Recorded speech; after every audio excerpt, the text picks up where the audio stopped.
there's a lot of scope for trade between our two countries, and that was an area that we've focused on. We also talked about market access for Nigerian agricultural products to not only Greece but the European Union, and how we can as a country leverage on Greek expertise in this area, because once upon a time they were also outside the European Union and had very similar challenges. Greece, of course, is one of the tourist destinations of the world. 2,000 years or more civilization, and a lot to show, and have built up a real expertise in the area of tourism, and that's again an area that we can we discussed and we can share experiences in, and more importantly, Greek expertise in.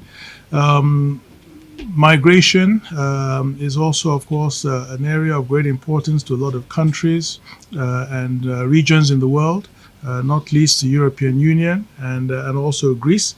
And, we've discussed on how we can put the emphasis on regular legal migration, and also to benefit from some of the recent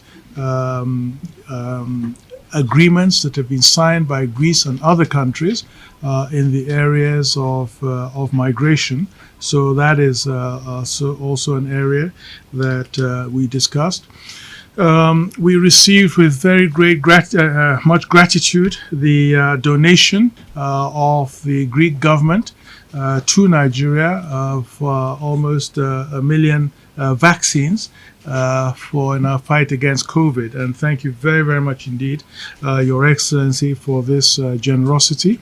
Of course, COVID is a global challenge, and I think by this gesture, the Greek government is showing that they see COVID as a global challenge, and the response to COVID as a global responsibility, and the solidarity that they have shown to us in this context is something that we don't take for granted and appreciate enormously.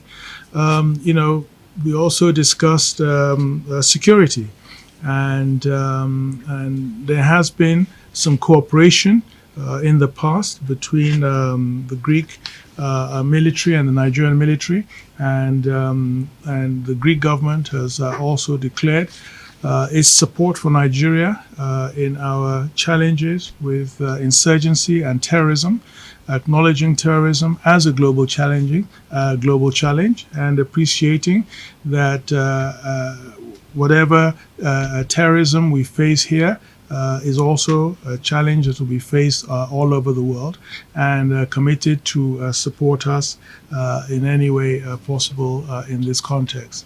And, in a multilateral world, we've also talked about greater cooperation in the multilateral area, in the United Nations and other multilateral organizations. And the last time we were in the United Nations Security Council, we had the support of Greece, and we're also supporting them in a number of positions that they have indicated an interest in the multilateral system.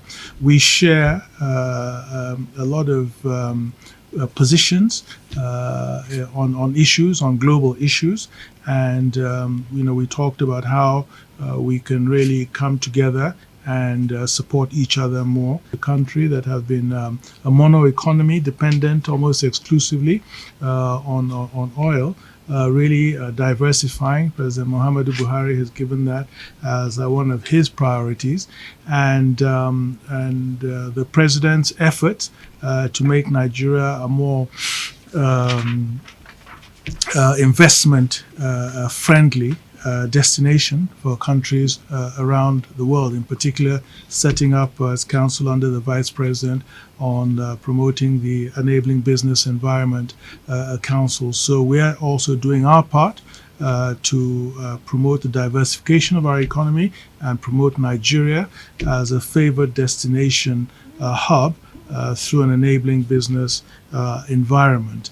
And so together we have looked at all these, and we've tried to, and the Memorandum of Understanding that we have signed is with a view to institutionalize this cooperation, and which we absolutely hope to do going forward. It's multi-sectoral, so there are different sectors involved, but the two ministries of Foreign Affairs will coordinate and look to see and to shepherd this very important partnership together along. Greece is a strong economy in the global scheme of things, and we consider it to be a great benefit and advantage for our country to be able to count Greece as a partner. My visit in Abuja today is about enhancing our bonds.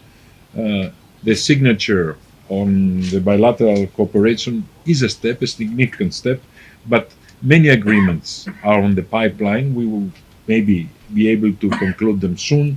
Trade, tourism, maritime transport, energy, lots to do. The Greek embassy in Abuja, the Nigerian embassy in Athens have a lot of work to do, as Nigeria is the biggest economy in Africa. And we, Greece, consider ourselves as an entry point to the European Union, and, if you will allow me to say, also on the Middle East. There's a great potential so that we can build on. Just a few weeks ago, through the efforts of the Nigerian ambassador in Athens, a business forum was organized, an investment forum. Such initiatives need to be encouraged. The next step, I take it, is a forum of Greek entrepreneurs in Nigeria. We are also parties on the United Nations Convention of the Law of the Sea for decades now, so we see eye to eye on this issue, and we will be happy to cooperate with Nigeria on upholding these principles internationally, especially the freedom of navigation. His Excellency was kind enough to mention the important Greek merchant fleet. So this is one of the motives that we believe that we have to be very careful on the freedom of navigation and on a rules-based society on all issues, but especially on issues of the sea. We, being traditionally maritime nation and having a substantial expertise on the field. And also on issues of maritime security, we'll be very happy to train Nigerian officers in our maritime training center. We believe it's one of the best in the world. But also we invite Nigerian cadets to come and study in Greek military schools. We consider this as a contribution to issues of security in the sub-Saharan Africa, which I believe is a common challenge, not just a challenge for the countries of the region. Another common challenge is the pandemic. Thank you, Your Excellency, for so graciously accepting our donation. The instruction I have received from my Prime Minister Mitsotakis, is that we should pursue this as an obligation, not as a donation. We believe that we have an obligation towards the world to contribute as much as we can to address this challenge, because we believe that unless the whole world is safe, nobody is safe.